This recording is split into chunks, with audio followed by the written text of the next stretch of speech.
പ്ലാറ്റ്ഫോമിനെ അടിസ്ഥാനമാക്കിയുള്ള വിദൂര സംവേദനത്തിൻ്റെ വിവിധ രൂപങ്ങളാണ് നമ്മൾ ചർച്ച ചെയ്തുകൊണ്ടിരിക്കുന്നത്.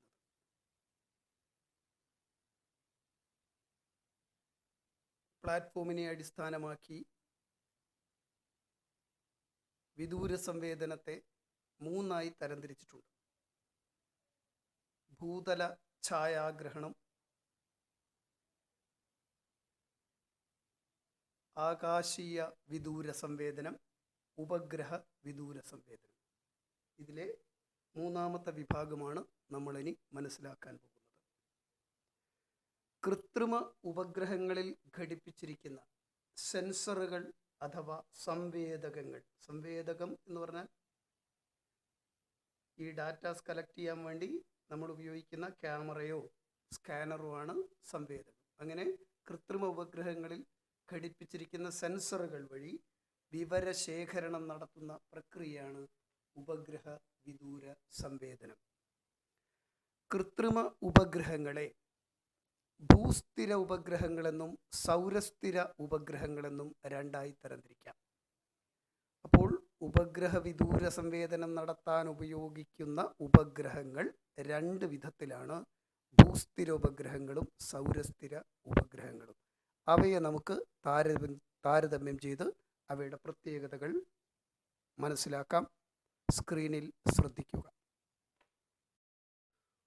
ഉപഗ്രഹങ്ങളിലൂടെ വിദൂര സംവേദനം നടത്തുന്നതിൻ്റെ കാര്യങ്ങൾ വ്യക്തമാക്കുന്നതിന് വേണ്ടി നമ്മൾ മൂന്ന് പ്രധാനപ്പെട്ട വാക്കുകൾ, ടേംസ് മനസ്സിലാക്കാനുണ്ട്.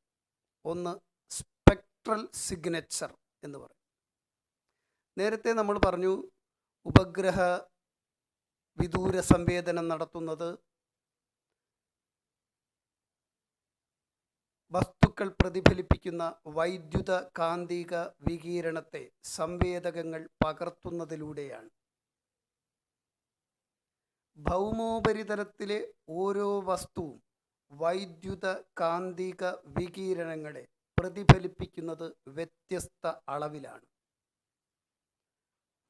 ഓരോന്നിൻ്റെയും ഊർജ പ്രതിഫലന ശേഷി വ്യത്യസ്തമായിരിക്കും. ആ വ്യത്യസ്തതയാണ് ഓരോ വസ്തുവിനെയും വ്യത്യസ്തമാക്കുന്നതും അതിൻ്റെ ചിത്രത്തെ വ്യത്യസ്തമാക്കുന്നതും. ഇങ്ങനെ ഓരോ വസ്തുവും പ്രതിഫലിപ്പിക്കുന്ന ഊർജത്തിൻ്റെ അളവാണ് ആ വസ്തുവിൻ്റെ സ്പെക്ട്രൽ സിഗ്നേച്ചർ. രണ്ടാമത്തെ ടേം ഉപഗ്രഹ ചിത്രങ്ങൾ അഥവാ സാറ്റലൈറ്റ് ഇമേജറി എന്ന് പറയും. കൃത്രിമ ഉപഗ്രഹങ്ങളിൽ ഘടിപ്പിച്ചിട്ടുള്ള സെൻസറുകൾ ഭൂതലത്തിലെ വിവിധ വസ്തുക്കളെ അവയുടെ സ്പെക്ട്രൽ സിഗ്നേച്ചറിൻ്റെ അടിസ്ഥാനത്തിൽ തിരിച്ചറിഞ്ഞ് വിവരങ്ങൾ സാംഖ്യരൂപത്തിലാക്കി ഭൂതല കേന്ദ്രങ്ങളിലേക്ക് എത്തിക്കുന്നു. അവ കമ്പ്യൂട്ടറിൻ്റെ സഹായത്താൽ വ്യാഖ്യാനിച്ച് ചിത്രരൂപത്തിലാക്കുന്നു. ഈ ചിത്രങ്ങളെയാണ് ഉപഗ്രഹ ചിത്രങ്ങൾ എന്ന് പറയുന്നത്. അപ്പോൾ സെൻസറുകൾ ചെയ്യുന്നത് ഓരോ വസ്തുവിൻ്റെയും സ്പെക്ട്രൽ സിഗ്നേച്ചർ സ്വീകരിച്ച് വിവരങ്ങൾ സംഖ്യകളാക്കി ഭൂമിയിൽ ഉപഗ്രഹങ്ങളെ നിയന്ത്രിക്കുന്ന കേന്ദ്രത്തിലേക്ക് അയക്കുന്നു. അവിടെ നിന്നും കമ്പ്യൂട്ടറിൻ്റെ സഹായത്താൽ ആ സംഖ്യകളെ ചിത്രങ്ങളാക്കി മാറ്റുന്നു. മൂന്നാമത്തെ ഉപഗ്രഹ വിദൂര സംവേദനവുമായി ബന്ധപ്പെട്ട ടേം സ്പേഷ്യൽ റെസല്യൂഷൻ എന്ന വാക്കാണ്. ഉപഗ്രഹങ്ങളിൽ ഘടിപ്പിച്ചിട്ടുള്ള ഒരു സെൻസറിന് തിരിച്ചറിയാൻ കഴിയുന്ന ഭൂതലത്തിലെ ഏറ്റവും ചെറിയ വസ്തുവിൻ്റെ വലുപ്പമാണ് സെൻസറിൻ്റെ സ്പേഷ്യൽ റെസല്യൂഷൻ. ഒരു സെൻസറിൻ്റെ സ്പേഷ്യൽ റെസല്യൂഷൻ വർദ്ധിക്കുക എന്ന് പറഞ്ഞാൽ ആ സെൻസറിന് വളരെ ചെറിയ വസ്തുവിനെ പോലും തിരിച്ചറിയാൻ കഴിയും എന്നതാണ്. വളരെ ചെറിയ വസ്തുവിനെ പോലും തിരിച്ചറിയാൻ കഴിയുമ്പോഴാണ് ഉപഗ്രഹങ്ങളിൽ ഘടിപ്പിച്ചിട്ടുള്ള സെൻസറിന് ഭൂമിയിലെ വിവരങ്ങളെ വ്യക്തമായും കൃത്യമായും തിരിച്ചറിയാൻ കഴിയുക. സ്പേഷ്യൽ റെസല്യൂഷൻ വ്യക്തമാവുന്നതിന് വേണ്ടി സ്ക്രീനിൽ രണ്ട് ചിത്രങ്ങൾ നൽകിയിട്ടുണ്ട്. നിങ്ങൾ ടെക്സ്റ്റ് ബുക്കിലുള്ള ചിത്രമാണ് ചിത്രം എ. അതിലെ സ്പേഷ്യൽ റെസൊല്യൂഷൻ 1 കിലോമീറ്ററാണ്.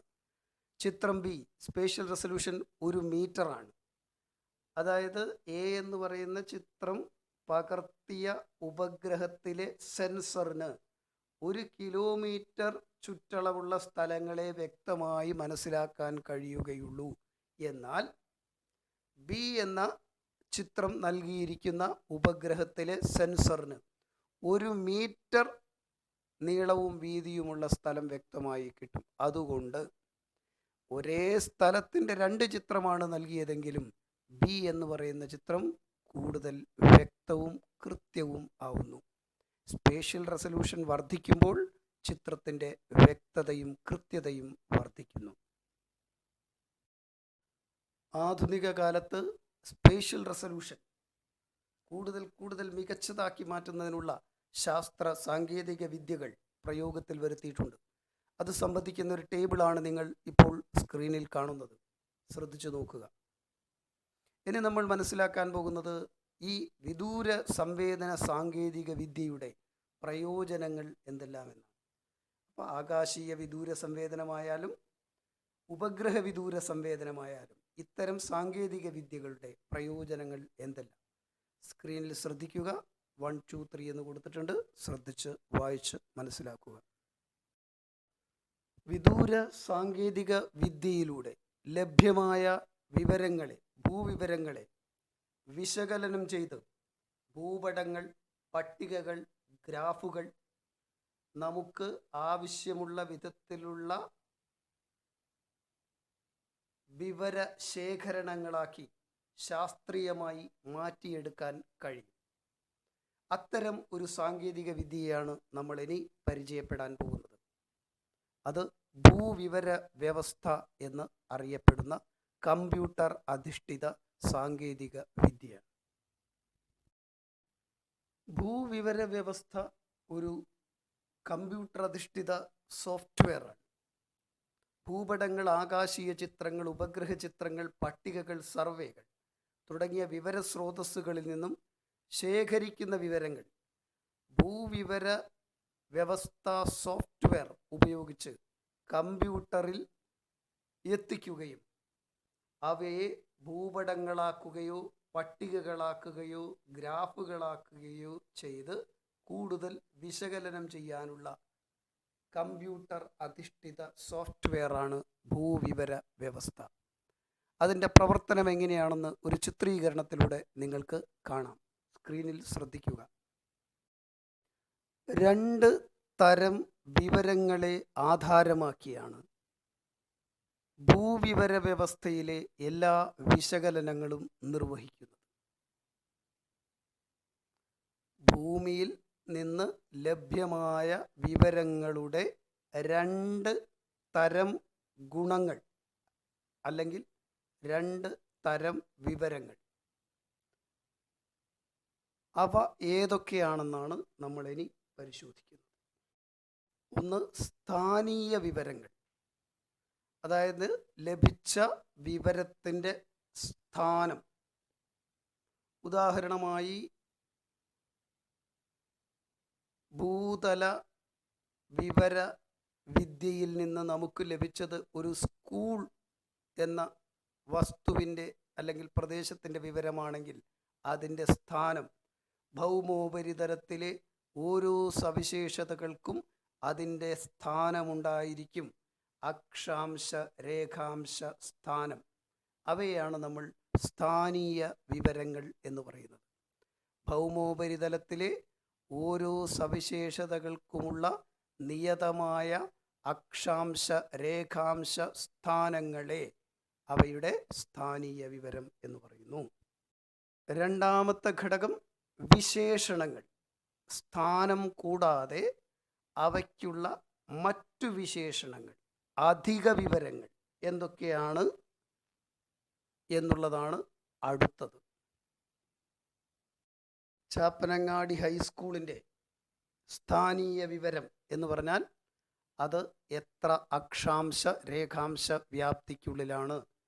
അതിൻ്റെ വിശേഷണങ്ങൾ എന്ന് പറഞ്ഞാൽ അതിന് ഓടിട്ട ബിൽഡിംഗ് എത്ര, വാർപ്പിൻ്റെ ബിൽഡിംഗ് എത്ര, അതിൽ അധ്യാപകരുടെ എണ്ണം, ക്ലാസ് മുറികളുടെ എണ്ണം, കുട്ടികളുടെ എണ്ണം തുടങ്ങിയ കഴിയാവുന്നത്ര അധിക വിവരങ്ങൾ കൂടി നൽകിയാൽ ഭൂമിയിലെ ഒരു വിവരത്തിന് ഏറ്റവും ഉയർന്ന രീതിയിലുള്ള സഹായം അല്ലെങ്കിൽ സാധ്യതകൾ ഉണ്ടായിരിക്കും. ഭൗമോപരിതലത്തിലെ വിവിധ പ്രദേശങ്ങളുടെ സ്ഥാനീയ വിവരങ്ങൾ, വിശേഷണങ്ങൾ എന്നിവ ശേഖരിച്ച് ഭൂവിവര വ്യവസ്ഥ, നേരത്തെ പറഞ്ഞ സോഫ്റ്റ്വെയർ ഉൾക്കൊള്ളിക്കാനായാൽ ആ പ്രദേശത്തെ സംബന്ധിക്കുന്ന വിവിധങ്ങളായ അന്വേഷണങ്ങൾക്ക് കൃത്യവും ശാസ്ത്രീയവുമായ ഉത്തരം നൽകാൻ കഴിയും. അങ്ങനെ സഹായിക്കുന്ന സോഫ്റ്റ്വെയറാണ് ഭൂവിവര വ്യവസ്ഥ. ഭൂവിവര വ്യവസ്ഥയുടെ മറ്റൊരു സാധ്യത കൂടി മനസ്സിലാക്കി നമുക്ക് ഈ പാർട്ട് ഇവിടെ അവസാനിപ്പിക്കാം. അത് പാളികൾ എന്നതാണ്. ഒരു ധരാതലീയ ഭൂപടത്തിൽ വിവിധങ്ങളായ മനുഷ്യനിർമ്മിതവും പ്രകൃതിദത്തവുമായ ഘടകങ്ങൾ ഉണ്ടായിരിക്കുമെന്ന് നമ്മൾ നേരത്തെ മനസ്സിലാക്കിയിട്ടുണ്ട്. നീർച്ചാലുകൾ, റോഡുകൾ, സസ്യജാലങ്ങൾ, കെട്ടിടങ്ങൾ തുടങ്ങി പ്രകൃതിദത്തവും മനുഷ്യനിർമ്മിതവുമായ ധാരാളം ഭൗമോപരിതല സവിശേഷതകൾ ഒരു ധരാതലീയ ഭൂപടത്തിലുണ്ടാവാം. ഇവ ഒന്നൊന്നായി അടർത്തി മാറ്റി പ്രത്യേക ഭൂപടങ്ങളാക്കി പ്രത്യേക ആവശ്യങ്ങൾക്ക് ഉപയോഗിക്കാൻ സാധിക്കും. അങ്ങനെ ആക്കി പ്രത്യേക ഭൂപടങ്ങളാക്കാൻ ഭൂവിവര വ്യവസ്ഥ എന്ന സോഫ്റ്റ്വെയർ കൊണ്ട് സാധിക്കും.